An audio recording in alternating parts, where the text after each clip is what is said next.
Hello everyone, as I said આજે આપણે કરવાની છે ઇસ્કોન ટેમ્પલની વિઝિટ.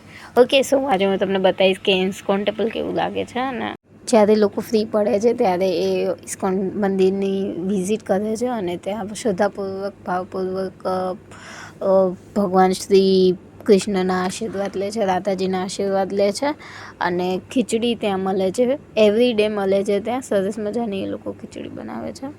ભક્તિ જોડે ખીચડીનો ભાઈ આનંદ મેળવે છે. અહીંયા એવું નથી કે ભાઈ પર્ટિક્યુલરલી આ દિવસે કે આ દિવસે મળે છે, બરાબર. તો આપણે એન્ટર થઈ ગયા છીએ, તો ચપ્પલ બપ્પલ ઉતારીને આપણે એન્ટ્રી લઈશું. અહીંયા બહુ મોટી બધી જગ્યા છે પગરખાની.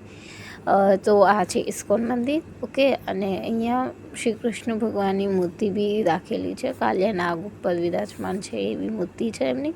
અને બહુ મોટું બધું પ્લેસ છે. અહીંયા બોર્ડ મારેલા છે, ફૂડ કોર્ટ છે, તમારે કંઈ ખાવું હોય, બેસવાની સિટિંગ એરેન્જમેન્ટ છે, તમે જોઈ શકો છો. હવે આપણે પહેલાં પ્રસાદ લઈશું અને તેન પછી દર્શન કરવા માટે અંદર મંદિરે જઈશું. તો આપણે અહીંયા લઈ લીધો છે. મારી મમ્મી મારી થોડીક હેલ્પ કરતા હતા ચમચીને વગેરે લેવામાં. તો આપણે ટેસ્ટ કરીએ.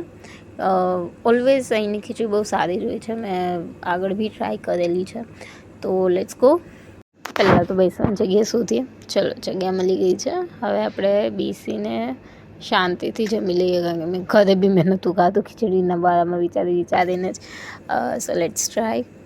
ખીચડી બહુ ગરમ હતી એકચ્યુઅલી, અને ટેસ્ટ બહુ જ સારું હતું. અને ઓકે, સો બસ હવે ખીચડી આપણે પતાવીને હું તમને અંદર લઈ જાઉં કે કેવી લીલાઓ કૃષ્ણજીએ કરેલી છે. એના ચિત્રો બી ત્યાં રાખ્યા છે. આ એમની મૂર્તિનો ફૂલ ફોટો. ઓકે, દેન સ્ટાર્ટ કરીએ આપણે. સો હું અહીંયા પગે લાગીને આગળ જતી હતી. ઓકે, સો આ એન્ટ્રી ગેટ છે. બહુ જ મોટું મંદિર બનાવ્યું છે લોકોએ, બહુ જ શ્રદ્ધાપૂર્વક. આમાં ખર્ચો બી એટલો કર્યો છે. અને અહીંયા મારાથી જેટલું બી કવર થાય છે, હું કોશિશ કરું છું કે બધું કવર થઈ જાય ઓલમોસ્ટ.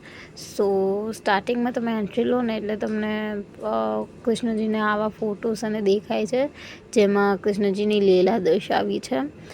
આ દરેક ફોટોમાં કૃષ્ણજીના અવતારનો ફોટો લીધો છે. ભક્તિભાવપૂર્વક જેટલા બી ભક્તો છે એમનું ચિત્ર દર્શાવવામાં આવ્યું છે. અને અહીંયા સ્ટોલ્સ બી છે, પ્રસાદી માટેના સ્ટોલ છે, વેચવા કે ખરીદી કરવા માટે બી તમારે કોઈ વસ્તુ જોતી હોય કૃષ્ણ ભગવાનને લગતી, એ બધી વસ્તુઓ બી અહીંયા મળે છે. અહીંયા મોટું બધું ફરીથી એક ચિત્ર છે શ્રી કૃષ્ણજીનો. અહીંયા ભક્તો બેઠા છે. લોકો બહુ જ શ્રદ્ધાપૂર્વક આવે છે અને અહીંયા આરાધના કરે છે ભગવાનની. કોઈ બી લોકો હોય ને કે ભાઈ ઘરે નથી એમને પેલું થતું, તો એ લોકો અહીંયા આવીને બેસી શકે છે. અહીંયા હું તમને કોશિશ કરું છું કે બધા સ્ટોલ બતાવી દઉં. અને એમનું વર્કિંગ બી બહુ જ સરસ એવું લાગે છે. તમે ક્યારે બી એવું હોય ને અમદાવાદ આવો છો તો જરૂર ને જરૂર એક વખત અહીંની વિઝિટ કરજો, તો તમને બી ખ્યાલ આવે કે કેવું છે મંદિર, કેવી રીતે બનાવ્યું છે. એ બધું જ હું અહીંયા ટ્રાય કરું છું કે કવર થઈ જાય. અહીંયા પરિક્રમા કરવા માટેની લોબી છે, નીચે ગાર્ડન બી છે. અને આ જે હું તમને સ્ટોરની વાત કરતી હતી એ છે. અહીંયા તમને બુક્સ મળી જશે, કુર્તીઝ જોતી હોય એ મળી જશે, સ્કાર્ફ છે, કિચન્સ છે, ફ્રીજ મેગ્નેટ્સ, પછી ચાંદી તો ના કહેવાય પણ પાટકીઓ તમે કહો, પછી વાસણ છે, નાની ઘંટડી હોય, એવું બધું જ તમને મળી જશે. રાધા રાની પીપી અહીંયા પ્રતિમા રાખેલી છે, હું તમને બતાવું.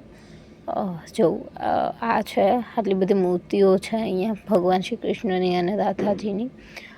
પ્લસ અહીંયા ફ્રીજ મેગ્નેટ્સ, પ્રાઇસ બી એટલા બધા કોઈ ખાસ વધારે નહોતા, રિઝનેબલ કહો ને તમે 40-50 સુધીમાં તમને કિચન્સ અને આ ફ્રીજ મેગ્નેટ્સ મળી જાય છે. એટલે ક્યુટ શ્રી કૃષ્ણજીના નાના બાળ સ્વરૂપના બી છે અહીંયા. એમને ભક્તિ કરેલા ભક્તોને બી જે પેલા લોકો હોય છે એમના બી અહીંયા ફ્રીજ મેગ્નેટ્સ અવેલેબલ છે. આજે હું તમને ઘંટડીની વાત કહેતી હતી એ છે.